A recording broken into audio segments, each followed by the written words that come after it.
जजीरे पर स्याह चट्टानें सर उठाए खड़ी थीं और हजार बाईस उनका, जिन्हें देखकर हैबत तारी होती।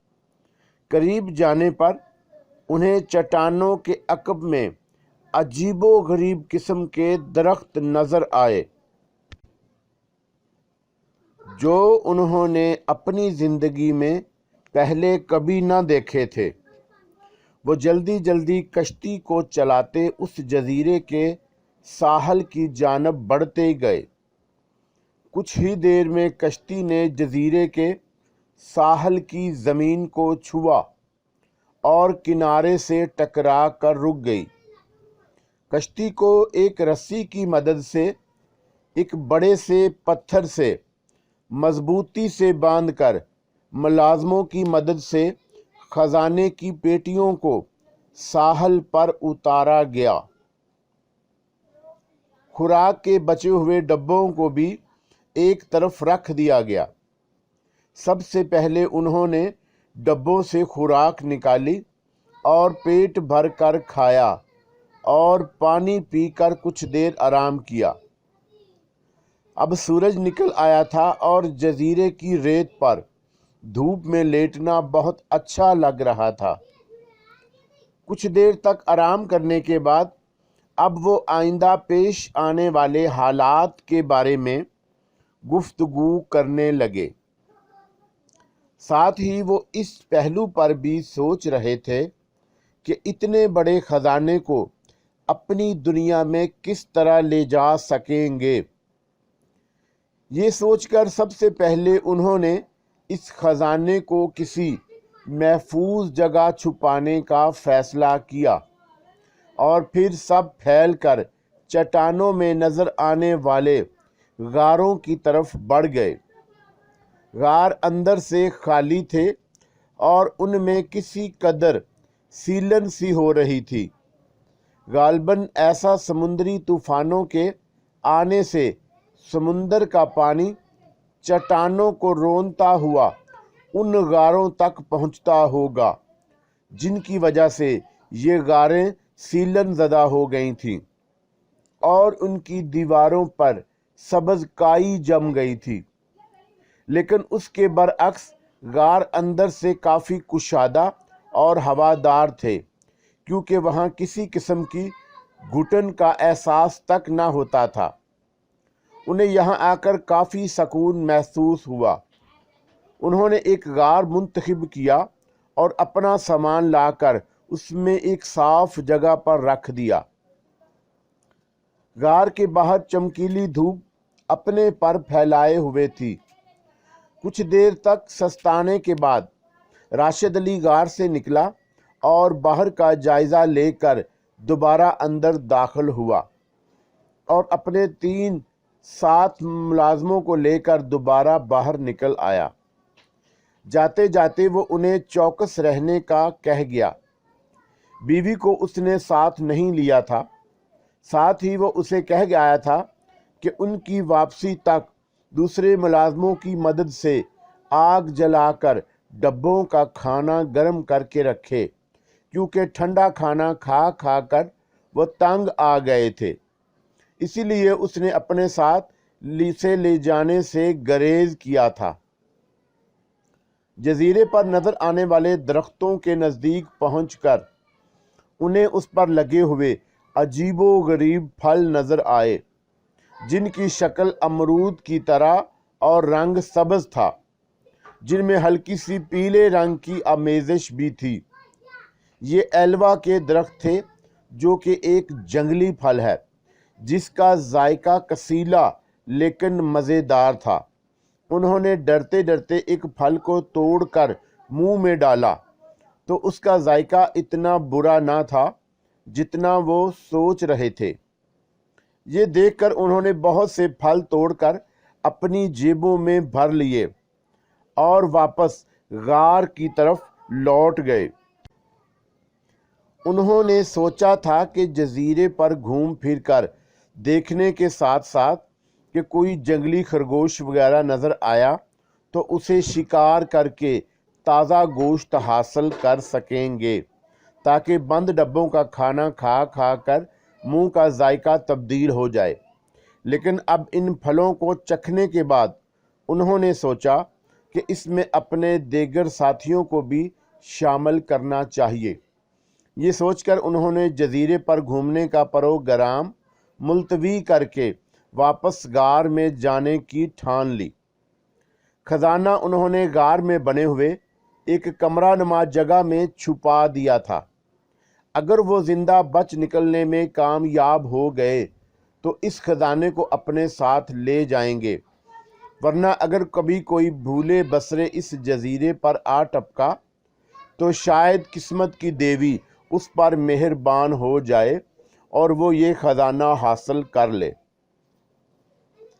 جزیرہ اتنا لمبا چوڑا نہ رہا تھا، لیکن اس پر درختوں کی بہتاب اور ہریالی بہت تھی۔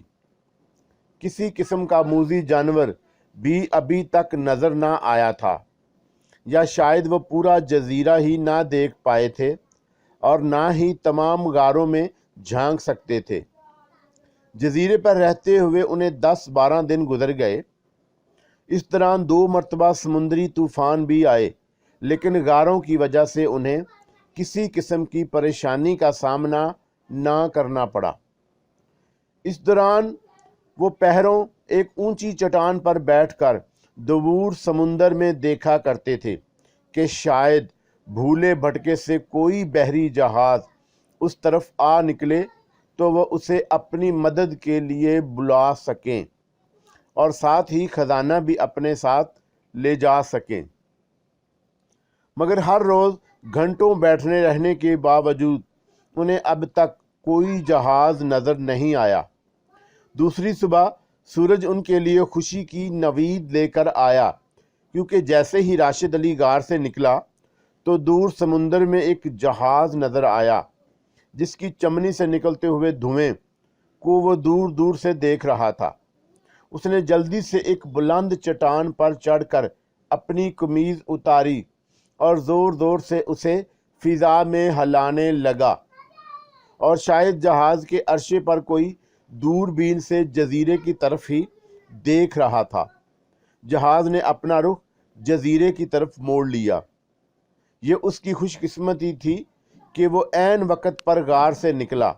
اگر اسے ایک لمحے کی بھی دیر ہو جاتی تو جزیرے پر ایڑیاں رگڑتے رگڑتے وہ سب اپنی جان دے دیتے۔ اسے اس غیبی مدد پر حیرت ہو رہی تھی۔ جہاز آہستہ آہستہ جزیرے کے ساحل کی جانب بڑھتا چلا آ رہا تھا۔ اسے عرصے پر 1-2 افراد کھڑے صاف نظر آ رہے تھے جو ان کی طرف دیکھ کر ہاتھ ہلا رہے تھے۔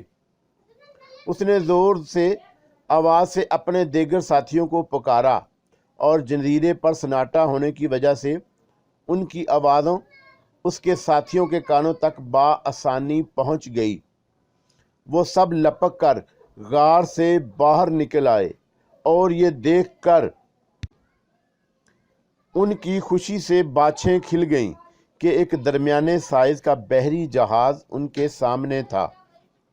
راشد علی پہلے ہی ساحل پر کھڑا جہاز کی طرف دیکھ رہا تھا۔ جہاز کنارے سے ذرا دور ہی رک گیا اور ایک رسی کی سیڑھی اس کے اندر سے باہر لٹکا دی گئی۔ جہاز سے 2 افراد اتر کر ان کی جانب بڑھنے لگے اور یہ دیکھ کر ان کی سٹی گم ہو گئی کہ وہ شکل سے بحری قزاق دکھائی دے رہے تھے اور ان کے چہروں سے خباثت ٹپک رہی تھی۔ ان میں سے ایک شخص نے اپنی دائیں آنکھ پر کالی پٹی باندھ رکھی تھی۔ نزدیک آ کر وہ جو کچھ پوچھنے لگے، جواب میں انہوں نے تفصیل سے تمام حالات بتائے اور ان سب باتوں میں جان بوجھ کر خزانے والی بات سرے سے گول کر گئے۔ یہ بات انہیں بتا کر اتنے بڑے خزانے سے ہاتھ نہیں دھونا چاہتے تھے۔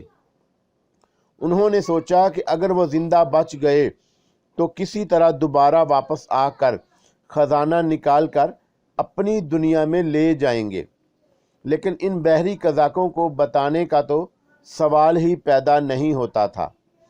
بجائے بحری قزاقوں نے ان کی رام کہانی سننے کے بعد ان سب کی بھرپور تلاشی لی اور ان کے بتائے ہوئے ٹھکانے پر جا کر उनका सामान भी कब्जे में कर लिया। सारा कुछ जाता देखकर उन्होंने उनकी मिन्नत समाजत करके अपने साथ ले जाने के लिए कहा। उन्हें बेज़रर समझते हुए उनके इस तरह मिन्नत समाजत करने पर शायद उन्हें तरस आ गया और उन्हें अपने साथ जहाज़ पर ले जाने पर रज़ामंद हो गए। जहाज़ अपनी मंजिलें तय करता हुआ अपनी मंजिल मकसूद पर पहुंच गया। जहाज़ से उतरते वक़्त कज़ाकों ने उन्हें कुछ रकम दे दी ताकि वो अपने अपने घरों को वापस जा सकें। उन्होंने उनकी इस मेहरबानी पर शुक्रिया अदा किया और अपनी मंजिल की तरफ बढ़ गए। राशिद अली अपने आबाई मुल्क मिस्र पहुंच गया, जहां कुछ अरसा ज़िंदगी की बहारें देखकर वो दोनों मियाँ बीवी एक मुतअद्दी बीमारी के शिकार होकर अपने खालिक़े हकीकी से जा मिले। इस दौरान राशिद अली ने वो तमाम वाक़यात तफसील से एक डायरी में तहरीर कर दिए थे और साथ ही जजीरे पर ख़जाने की मौजूदगी का भी जिक्र कर दिया था। उसके साथ साथ आड़ी तिरछी लकीरों से एक नक्शा भी बना दिया था। कज़ाकों से बातचीत के दौरान उसे ये भी मालूम हो गया था कि इस जजीरे का नाम ब्लैक आइलैंड यानी काला जजीरा था। उसकी लिखी हुई डायरी उसके एक दोस्त के हाथ लगी, जो उन दोनों मियाँ बीवी की आखिरी रसूमात के लिए पहुंचा था, और बाद में उसने वो डायरी अपने एक नावल निगार दोस्त को दे दी, क्योंकि वो इसमें लिखे हुए तमाम वाक़यात को झूठा ही समझता था। इसलिए उसने इस डायरी में बने हुए नक्शे को भी गौर से देखना तक गवारा ना किया, और इस तरह ये किस्सा एक दास्तान की सूरत में बदल गया और ख़जाना हासिल करने की कोशिश किसी ने ना की।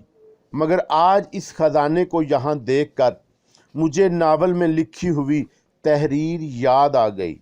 अफजाल अहमद ने एक तवील सांस लेते हुए उनके चेहरों की तरफ देखते हुए कहा, जो मुंह फाड़े उसकी बातें सुन रहे थे। वो सब इसकी बातों में इस कदर महू थे कि ये तक भूल बैठे थे कि वो इस वक्त किस किस्म के हालात से गुजर रहे हैं।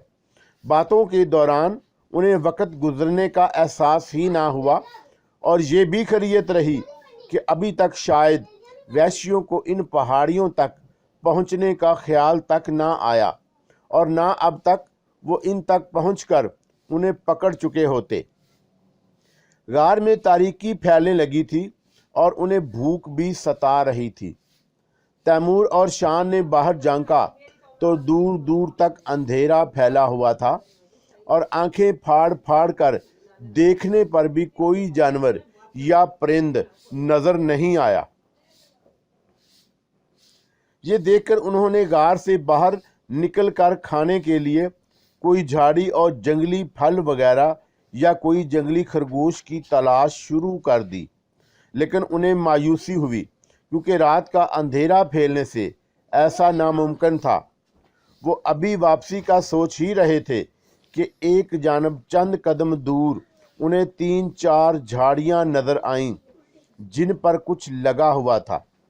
वो आहिस्ता आहिस्ता चलते हुए उनके नज़दीक पहुँचे तो देखा कि उन पर आलू बुखारे की शक्ल के फल लगे हुए थे,